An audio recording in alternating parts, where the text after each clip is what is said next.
Cripply at Topper tiwala sa galing na pinapakita ngayon ni Poison 13. Apex nagsalita na. Paano nabuo ang kanta niyang Tuldok? Alamin natin ang mga yan, so tara.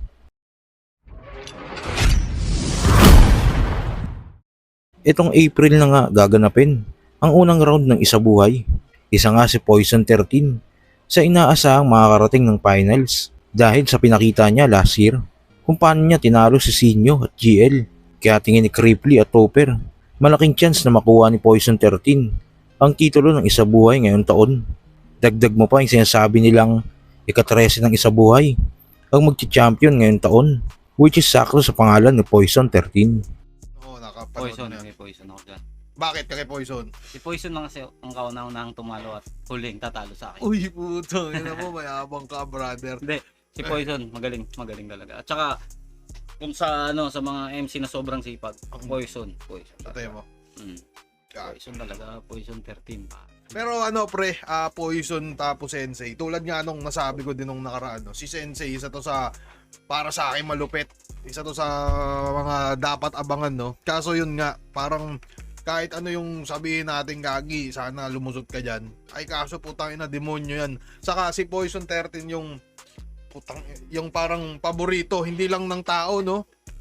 Feeling ko talaga plano niya kasi talagang kunin ay parang naalala ko nung may laban pa siya dito sa Oragon Rap Battles na ang gusto niya talagang kunin daw ngayon na parang ako yung ika-13 na kampiyon.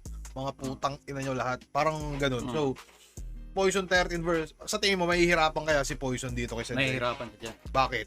Kasi syempre, although si Poison, syempre, hasang-hasa na siya. Eh Sensei, di ba mas veterano si Poison dyan. Pero parang, gutom na gutom din tong Sensei. Kakain at kakain to. Ng ano? Poison.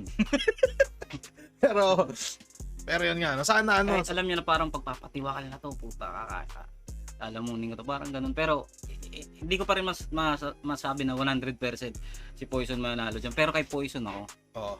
Di sa tingin ko din, no, dagdag gutom din kay Sensei na putang na yung kalaban ko ngayon, paborito. Putang na mo, yayariin kita ngayon. Pero yun nga, naalala ko pa dun sa sinabi ko, pre, si Poison 13 kahit sino ka battle niya, flip top man o hindi, talagang pinag-aanda niya ng sobre. So, dito kay kay Poison ka dito. Hula mo kay Poison ka. Sige. Si Poison kasi yung MC na na talagang mapabago, mapaluma yung kalaban niya. Sobrang nire-respeto niya sa entablado. Kaya, yun, saludo kay Poison.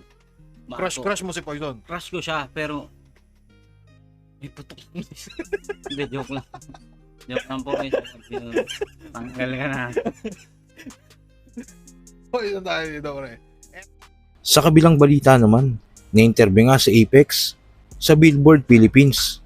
At syempre dahil sa nagtrending ang kanta niyang Tuldok, naitanong ito sa kanya kung ano ang istorya behind dito. Linabas niyo yung Tuldok recently and parang siya yung final statement mo sa karanasan mo. Parang ang dami kasing tatanong, ang daming mga haka-haka, ganyan-ganyan. Pero linabas mo to, ito yung statement ko sa nangyari sa akin. Tinutuldukan ko na. Ganyan. Paano na-inspire yung kanta?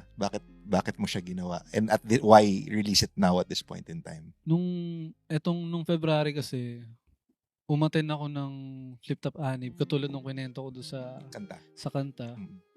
So, parang dun ko siya na siguro na parang, wala na to, hindi na ako makakabalik. So, ginawa ko siya parang bilang closure na rin. Para kasi sa tuwing, halimbawa may magpapapicture sa akin, sir, kailan next battle mo? Ganito, ganyan.